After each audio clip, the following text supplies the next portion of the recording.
नमस्कार। जिस समय श्री कृष्ण का जन्म हुआ मथुरा में कंस के कारागार में, लगभग उसी समय के आसपास वसुदेव के भाई के घर उद्धव का जन्म हुआ था। उद्धव बृहस्पति के शिष्य थे, बहुत ज्ञानी थे, श्री कृष्ण के प्रिय मित्र थे और श्री कृष्ण की भक्ति बहुत किया करते थे।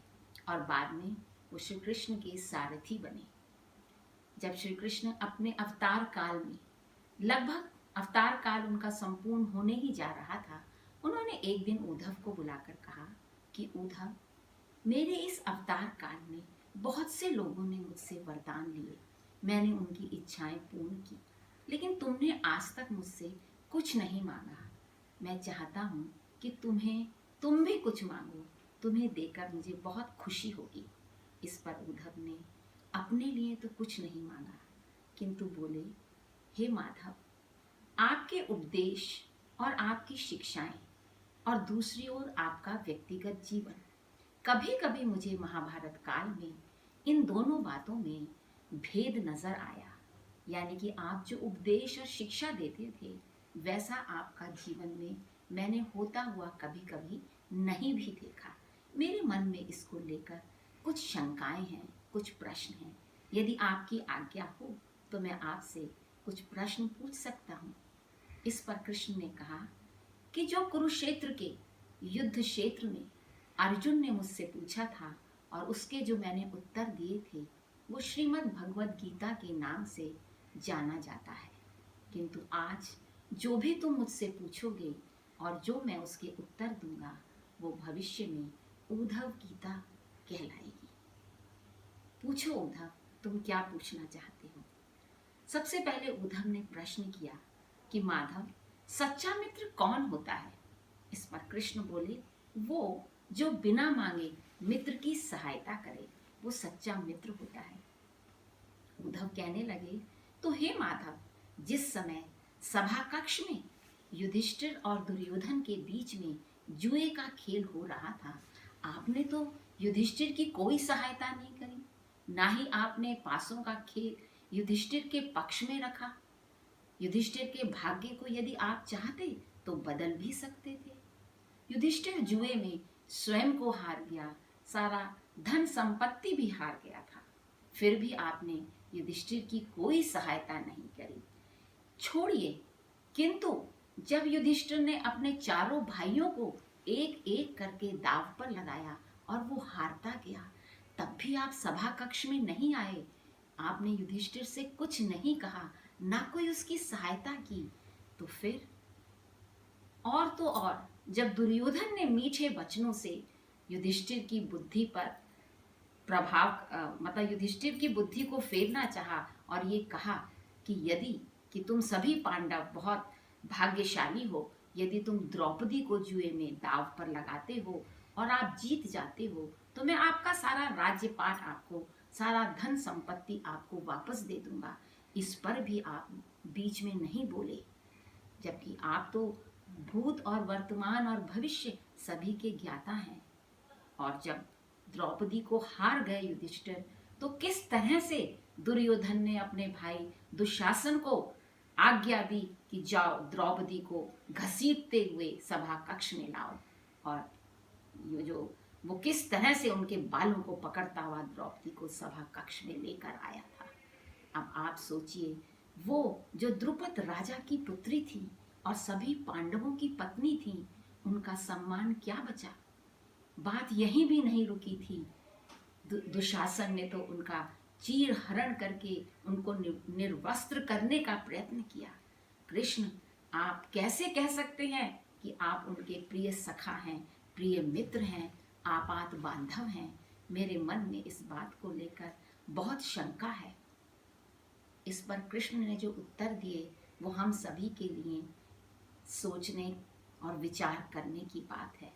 कृष्ण बोले कि उद्धव, जिंदगी में, सृष्टि में, जीवन में हमेशा विवेकवान ही जीतता है। जिस समय ये जुए का खेल की योजना बनी और खेल खेला गया, उस समय विवेक दुर्योधन के साथ था।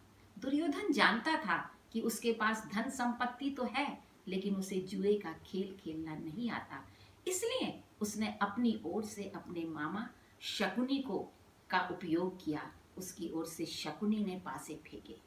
यदि पांचों पांडव इस बात को समझते कि उन्हें भी तो ये खेल खेलना आता नहीं है और वो मुझे आमंत्रित करते, तो तुम खुद सोचो उद्धव, यदि ये खेल मेरे और शकुनी के बीच में होता तो पासे किसकी ओर जाते?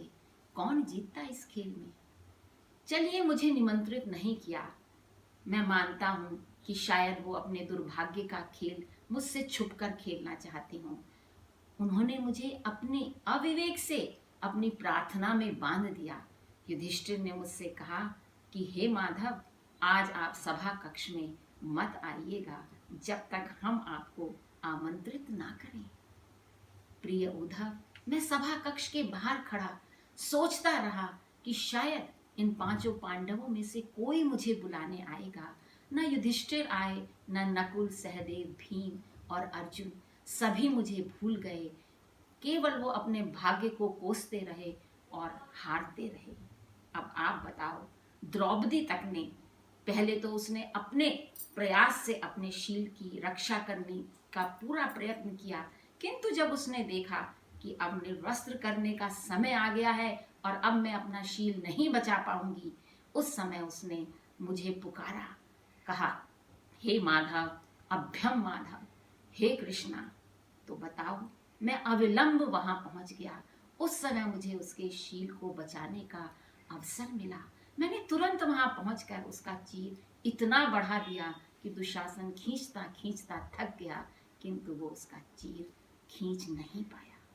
अब बताओ, इसमें मेरी कहाँ क्या गलती है? ये सुनकर उद्धव की आंखें भर आईं। कहने लगी, माधव, आपने जो भी कुछ इसके उत्तर में मुझे कहा वो निसंदेह बहुत विचारणीय है, ठीक ही है, किंतु अब मैं आपसे एक प्रश्न करता हूँ। तो इसका मतलब आप कैसे सच्चे मित्र हुए? क्या आप बिना बुलाए नहीं जाएंगे? इस पर उन्होंने क्या कहा कि देखो, मैं अवश्य आता अगर वो मुझे अपनी प्रार्थना में न बांधते। उन्होंने तो मुझे प्रार्थना में बांधकर कक्ष के बाहर खड़ा कर दिया था, तो बताओ मैं क्या करता, मैं कैसे आता? और वैसे भी उद्धव, इस संसार में हर मनुष्य अपने कर्म के अनुसार फल भोगता है।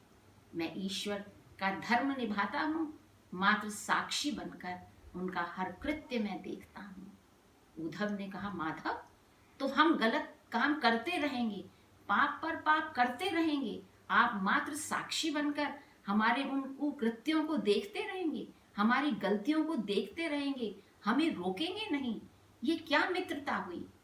इस पर कृष्ण ने कहा कि हाँ, जिस दिन मनुष्य इस बात को स्वीकार कर लेगा कि वो मुझसे छुपकर कुछ भी नहीं कर सकता, ईश्वर उसके साथ है, हर पल है, हर कृत्य को ईश्वर देख रहा है, तो तुम खुद ही बताओ उद्धव, क्या कोई मनुष्य गलत काम कर सकेगा?